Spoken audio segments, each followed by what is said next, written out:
Τελειώνει η συναυλία σου. Ευχαριστώ που ήρθες, πριγκίπισσα Γοργόνα. Θα γίνεις μια από τις θαυμάστριές μου. Τρέχω τώρα για να σε βρω, στα πόδια βάζω φτερά, γιατί η καρδιά μου πονά και για σένα χτυπά. Βάφτηκα και έχω ήδη ντυθεί, τρέχω πέφτω στη δικιά σου αγκαλιά.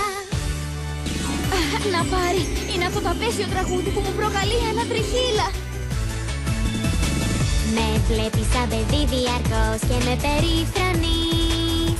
Για παιχνίδι με περνάς και με ξεπερνάς, μα ως εδώ δεν είσαι ανώτερος μου.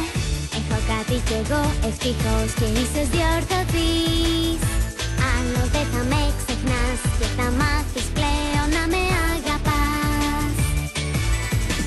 Τις αμφιβολίες θα διαλύσω, την καρδιά σου εγώ θα κατακτήσω. Μόνο εμένα τώρα θα κοιτάς.